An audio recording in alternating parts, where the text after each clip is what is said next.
Hey, welcome to the Shortwave radio channel, and this is a review of the Tecsun S 2200 X receiver.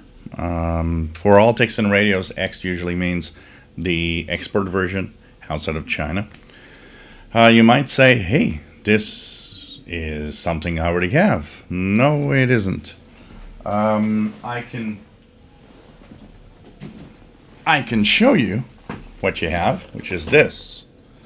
Either the Grundig, Ethon, or Tecsun versions. This is the original S2000, Grundig 750, or Ethon 750 Elite. They do look very similar, absolutely. But they're absolutely not the same radio. This is a brand new offering by Tecsun. And disclaimer, I got it for free. So if you think my review could be biased by it, it's not. But I have to say it anyways, got it for free. So this is a Longwave, mediumwave, shortwave, FM, and VHF Airband receiver. It's a big radio. We don't see a lot of those big radios in general on the market. And it is very interesting. It's an upgrade to the S2000, a big upgrade. I mean, the S2000 is really, really not that great when you compare it to this. That doesn't mean it doesn't have flaws, and I will be talking about those little flaws that I've discovered. So this is a big radio. This is the front, lots of buttons, all metal knobs. This is really cool because not a lot of radios have metal knobs, and it shows kind of a minimum of quality of the receiver. The tuning knob is really cool to tune around when you use a dimple and want to tune around the different bands. If we look on the side, we have external antenna connections. We have several types of connections, and that's cool. Not a lot of radios have so many options in connecting external antennas, from wire antennas to antennas with B and C connectors. And in the back, of course, we've got here. This is also a line out where you can record whatever is playing on the radio, which is pretty cool.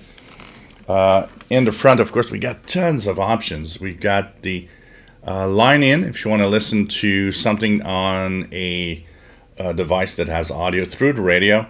Of course, we have the jack for the headphones. We have bass and treble control separate, which is pretty cool, with a volume control. We've got all of these buttons for upper lower sideband, for sync, which is the basically a feature that Tecsun doesn't have a lot of. It's synchronization or sync detection, as we call it, which usually helps in some cases. In this radio, it's not that great. We'll talk about it.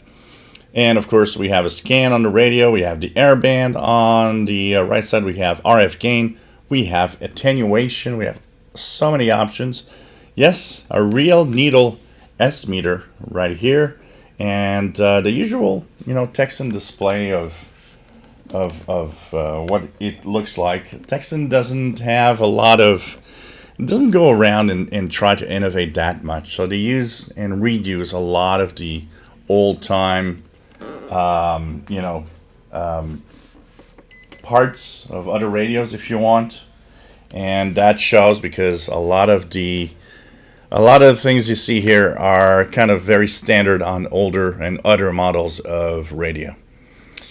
Radio runs off of two types of batteries, and that's good because I've been running it through 18650s that were, not those, but they're blue usually. This is what was given by Tecsun, and there's even in a battery compartment buttons to check if your batteries are good enough to run the radio. So this is kind of cool. And there's a switch. The switch is for choosing between the 18650s, or if you want to have a lot more battery life, D batteries, 4D batteries will run this radio. And that is probably the better option because this radio on 18650s isn't that great. but the batteries have so much more power to them that I think it is going to be great. So what's the performance and how does it behave? And that's the thing we want to know about this radio. So first of all, this one is gray. The original S2000 is black, so it makes a little difference in what these look like. Longwave, we'll start with that. I don't have a lot of signals here on Longwave. Most of the non-directional beacons have gone, so that means I don't have a lot of things to test to show if it's good or not. But I did hear on 518 kilohertz a Navtex transmission, so it seems to be okay. And of course, it goes with the external, the internal antenna, which is a rotatable antenna right here at the top, which is kind of cool. Medium wave seems pretty good.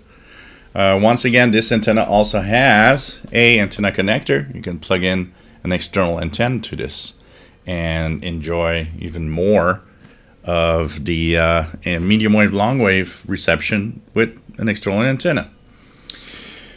So long wave, medium wave, long wave. Well, I've heard Navtex, so it doesn't seem too bad.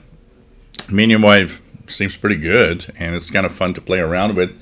I noticed a little something with it. When we actually turn this antenna, rotate the antenna, which is an internal loop antenna, sometimes there's a crackling sound. I don't know if it's the way that the connectors are going with this antenna when we have a loop. I don't know how this is actually fixed to the interior of the radio, but if it's a set of connectors, well, sometimes on some it's a little scratchy when you turn around the loop antenna. But, you know, it's not that bad, but it's still something that you notice when you tune the bands. Shortwave is very good. Shortwave on this radio is amazing. It's so much better than the original S2000. A lot of people are like, well, what's different? I don't see what's different. Well, if you have the experience and you're a real DXer, you immediately notice why it's different. And it's different because this radio is a triple conversion receiver, and there's a DSP chip, the silicon integrated DSP chip, at the IF level, which gives it all sorts of capabilities and digital signal processing. The original one is an analog PLL radio simply, and it has unfortunately only two positions for the filters: wide, which is way too wide and absolutely crappy and unusable, and narrow, which is okay, but the problem is it'd be fun if the wide would be better. Here, this isn't the way it works. Here you got a DSP chip that has its own filters, so you can choose and press a bandwidth button, which gives you different filtering capabilities. So here is 4.3, 2.3, 1.2, and 0.5. That's on shortwave. So, and they are different between the AM mode, the single sideband mode, between the AM broadcast band, medium wave, and long wave. So you got a host of options that are so much better. This radio isn't off frequency. The original S2000 and the wide filter is up to 3 kilohertz off. I even had a comment, somebody telling me, oh, it's up to like 9 kilohertz off on mine. So this is way better. This is such an upgrade to the S2000 that this is just fantastic. Sensitivity is there all the way up to 30 megahertz. I've tuned around, I've played, listened to signals I hear all the time. I heard the Canadian Coast Guard on 2 megahertz, CHU on 3330, ham bands, great. All the stations, everything I want to listen to, just with the telescopic. All the tests I did this week was telescopic only. It's sensitive and it's just great. Did I use an external antenna on it? Yes, I did. For a while, it overloads. But you've got choices. You've got attenuators. So this one here is an indication of the attenuation. Now, when it's full, it's kind of a reverse scale. When it's full, it means there's no attenuation. When you press the attenuation button, it goes down. So you got 3 position, 10, 20 dB attenuation. And you also have an RF gain button here on the right, which gives you more attenuation if you want. So this radio can really go down to the most deaf radio ever. And for overload, well, you'll have these options. So yes, it overloads. Every portable have own overloads at some point on something. It overloads maybe a little more than a lot of radios I own, but at least you have options where you can just desensitize it and remove that overload signal and enjoy whatever you're listening to on an external antenna. It's a pleasure to play with. Like I said, all the controls are metal knobs, and this is also pretty cool because it's like good quality. Going to the single sideband, and this is where it's delicate because the major flaw that I have on it is a flaw that appears on a lot of Tecsun PL990s and H501 receivers. If you guys never go up above 20 megahertz, you probably never noticed it because it's where it happens. The oscillator in here is unstable when you get too high in frequency. I remember reading a post from Anna from Anonco saying that that comes from the DSP chip and that they can't do anything about it, and which is sad. So if you're going to tune the 10 meter band all the time, yeah, maybe that's not the best radio ever. Although it's wobbly and a little kind of trembling, and I'll make videos, you're going to see all of that. It's still very understandable. So that means you can listen to hams on 10 meter band or CB radio on 11 meter band. It'll be okay. I mean, you'll understand what's there. It is like a little trembling signal because of the oscillator, but it's not as worse as some Tecsun receivers that I've seen where it's clearly it's impossible to understand what they're saying.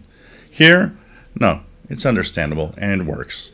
So there's a little wobbly SSB, but it will work even up to 10 meters and it's going to be okay. So this radio is going to be expensive, $300 to $400 US probably. Maybe for you it's like, well, this is unacceptable for a radio of that price, and I totally understand it. Especially when a Tecsun PL330, for example, that is so much less expensive than this, does it well. So, sometimes you're like, yeah, okay, what's acceptable or not? And that, I think, is going to be a lot more on your side to decide, yeah, no, I don't want that. If it does that, I can't accept that a radio does that.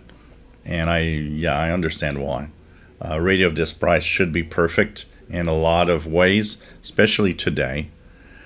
It has VHF Airband, so you can listen to local airports. It works well. One of the things I noticed on the VHF Airband is when you tune around, there's kind of a tone. So when you put this radio in the VHF Airband, it's kind of weird. And it's funny because it doesn't mute anywhere. There's no muting on this radio, no chuffing. Because the DSP chip is positioned at the first level of the high IF internal, the intermediate frequency of this radio.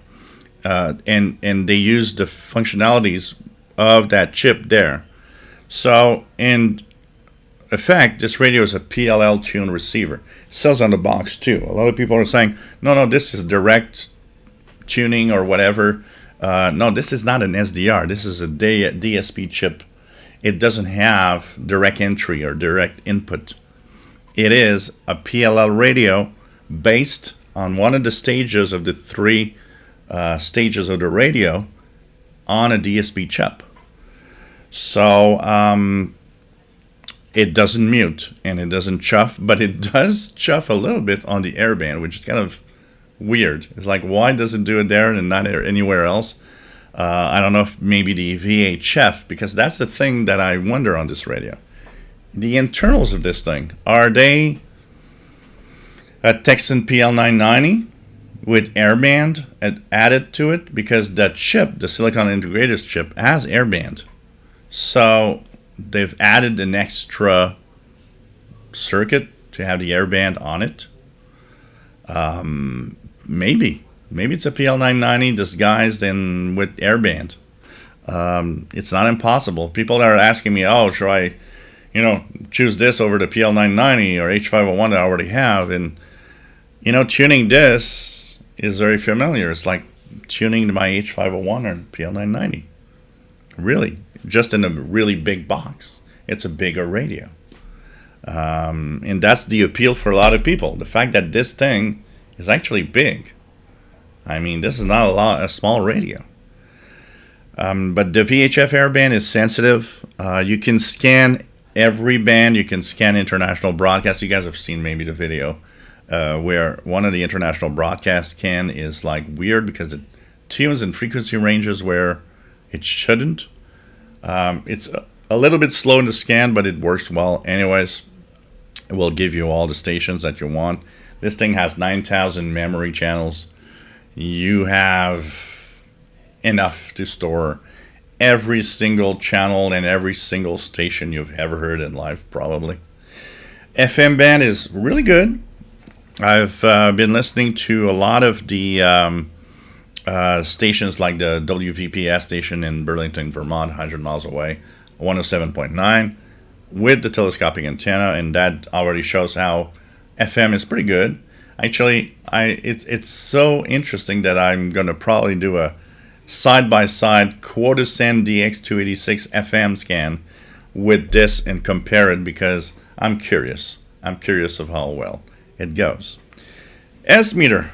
Not a lot of radios have this little needle here. It's kind of cute, but when you use the radio, you start noticing that, well, it takes at least a second to respond to any changes, which I've shown on a video. And is it very useful? Not really. And you add to this that this needle, and there's also the signal to noise ratio capability here on the display. It's like two different ways of telling you how good a signal is and so on. The needle doesn't move that much. I mean, I've listened to stations where the needle's at a certain position, and I don't know where they tap to have the S meter work, but there'll be wide variations in a signal, but you'll see the needle pretty much stable at one position and rarely move from side to side. So, I guess it's mostly because it makes it a sexy radio that they kept it, because it's not useful technically.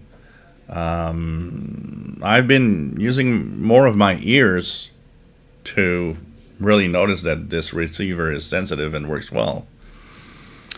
Single sideband, I mean, this thing is precise to the 10 hertz, so you can actually really tune. This is like a ham transceiver or a high-end radio. You tune 10 hertz precision. And so you have fine tuning on the bottom, which is not a BFO. On the original, it's a BFO. What's the difference? A BFO, you tune, so first of all, the original doesn't have the extra digits. It's just tuned to the kilohertz, which gives it an approximate precision. It's not bad, but it means that you could be off frequency when tuning a signal in SSB with a BFO because you might not know you're a kilohertz off or not. This one tunes with frequency precision, and that means that frequency precision gives it the ability to have just a fine tune which changes only the final digits, 10 hertz and 100 hertz, which makes this a much more precise tuned receiver. This means that this radio, when it tunes, is as precise as an amateur radio transceiver, for example. So this is good because you know what frequency you're tuned to, and the fact that it has separate lower and upper sideband, I mean, you know that you're tuned on a specific frequency. And what makes it even better is that by holding one of the upper lower sideband, you choose a reference. What reference? For example, you tune WWV on 15,000 kilohertz or 10,000 kilohertz. You match the tone with a fine tune, and once the tone is matched from AM to SSB, now you press that SSB button, the display will flash, and it's going to correct the tuning frequency. So if it's off, say by 100 hertz, 50 hertz, you can fix it. That calibration function is amazing, and it's only Tecsun that does that, which means you're now, you'll be tuned once you choose that reference perfectly. And this is actually better than any Tecsun radio, because I've noticed that when you tune, it is precise in a very wide range of frequency you're going to tune. Compared to like the H501 or 990, if you tune, say you calibrate at 8,000 kilohertz, when you're at 15,000 kilohertz, often you have to recalibrate because it's gotten off frequency. This one is interesting because I've calibrated at like 40 meter band, 7,000 kilohertz, and calibrated again at, well, actually tuned the bands and not have to calibrate it again, say at 15 or 20 megahertz. So it seems to be more precise than older models of Tecsun receivers. Audio is amazingly good. Audio is really good. You have a treble and a bass control that are separate, and add to the fact that you can play with the bandwidths. Remember that when you choose wider bandwidths in a reception of a station or anything, you also add richness to the audio frequency range.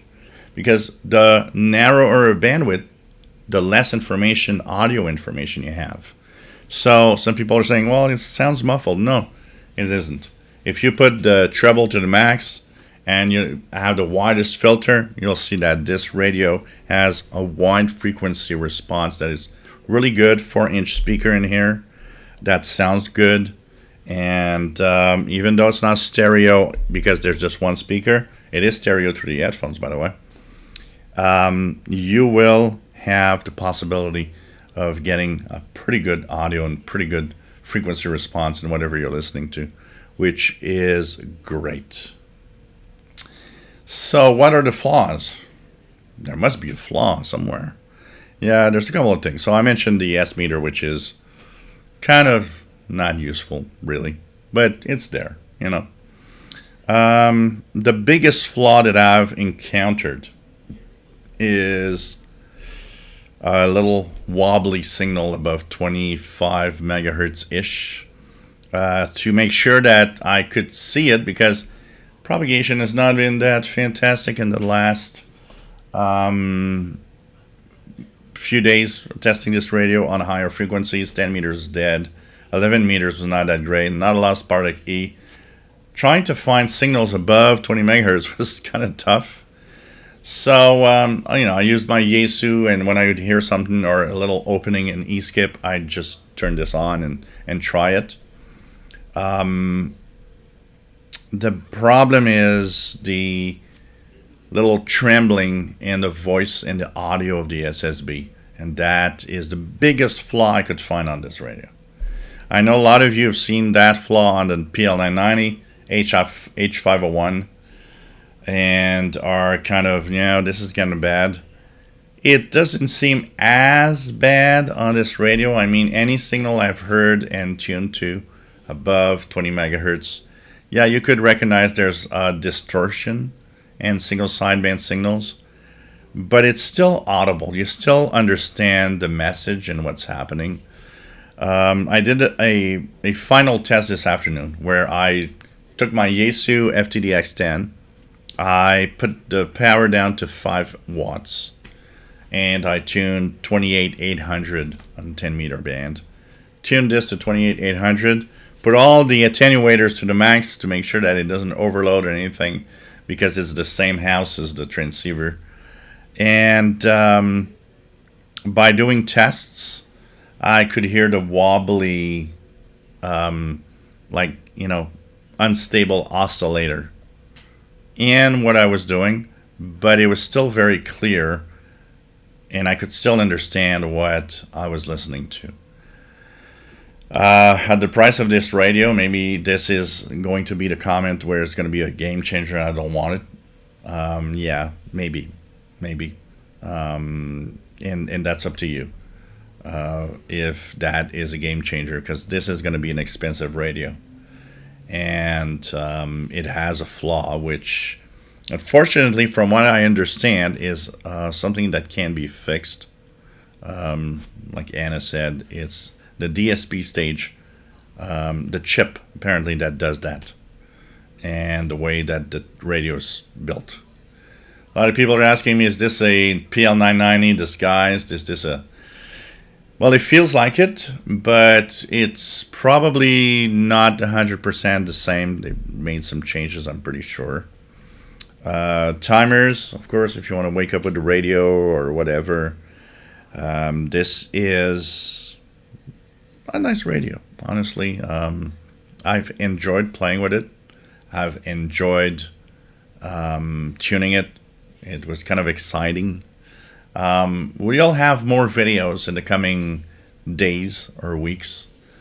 I hope the comments that I made were helpful to you, and just knowing, is this something I want to buy or not. A few little personal observations I would say is, if you have a S2000 and you don't see the reason why, that just means that with your personal experience with radio, maybe just stay with the S2000.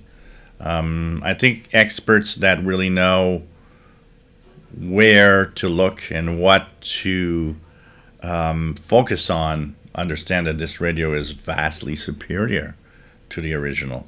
Doesn't mean you have to change at all.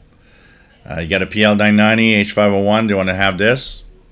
If you have the money and want it, go for it. But if you're just wondering, is this a better option? Probably not. I mean, audio-wise, the H501 is way better. It has stereo speakers, and if you've ever listened through Bluetooth on audio with your phone, oh man, the H501 blows away every radio in terms of audio quality. This does not have Bluetooth, so you can't plug your phone, you can't do anything Bluetooth with it. It does not have that option. What is coming with this radio? What's kind of fun? Well, first of all, this nice radio chart with all the options. So this is pretty cool. It comes with the radio and has all the options on it. And on the other side, of course, the standard amateur radio world map. So you've got that to look at. Kind of cool. Does this radio have hidden features like a lot of Tecsun receivers? Of course it does. And this is the hidden feature chart, where you could change the FM band. The FM band is from 64 to 108. You choose whatever you want to choose. Of course, calibration, if you want to do some calibration. You even have audio power options. So there's a lot of little things. I'll give Tecsun one very positive note. This. Look at how big this manual is. And it's not just big. It's freaking readable. I haven't had a radio that was readable from China in the past decade. Almost. I'm maybe a little exaggerating here, but this radio is big enough for me to read with my glasses. I don't need a magnifying glass. It's a big manual, a good manual, and it's actually well done, which is also a big problem with a lot of radios. Chinese manuals are so crappy. It's like a Chinese guy that barely knows English and is just translating the best he can. This one really is done by somebody that knows English and knows how to do a manual. So that helps a lot. It's big, it's readable. I love it. Every other radio manufacturer should do that. But I know that printed matter is actually very expensive. So, here they took the advantage of a radio that's probably more expensive. Let's just add the cost of a good manual to it. So, any questions, anything, look, let me know. I will post a few things in the description below. Dan Robinson's also been playing with it. I will post a link to Dan Robinson's YouTube channel. We've been talking about what we find, the flaws we find, and there's sing detection. Sing detection, not great. No Tecsun radio I know has good synchronous detection. It unlocks all the time. So, you know, but personally, I never use it because I think that it's more of a gadget than anything else. The sing detection, you know, locks automatically. That's why it's simple when it works. But you can just use upper lower sideband and match the audio, and you're doing the same thing. But sing detection is very ordinary, and it's the same as other Tecsun radios, which I've never found fantastic. Loses lock quite easily. A lot of you have been coming back to me with Dan Robinson's deafness on high band. He's corrected his comments on that because he noticed that the deafness came from faulty coax, and that no, it seems to be good. And I can confirm I've heard CBers that were very weak on my Yaesu with the end-fin antenna, and I could hear it with the telescopic from the radio.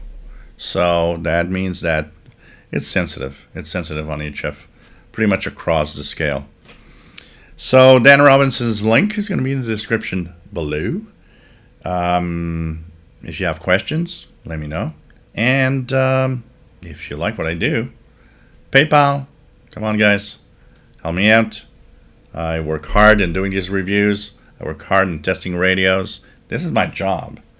You like to be paid at your job. Well, I like to be paid on mine. So, yeah, YouTube pays, but not enough. So, if you want to help out, the PayPal is in the description below. And hope you enjoyed the review of the Tecsun S 2200X. Should be available in September. And for the official price, we're going to wait for Anonco to actually put it on their website. I think that's going to represent the real price. There's too many people have been going wild on prices here with all of it. No, look, wait for the official price on Anonco, because the prices we see right now doesn't mean anything. If you enjoy my videos, please subscribe, give us thumbs up. Thanks for watching.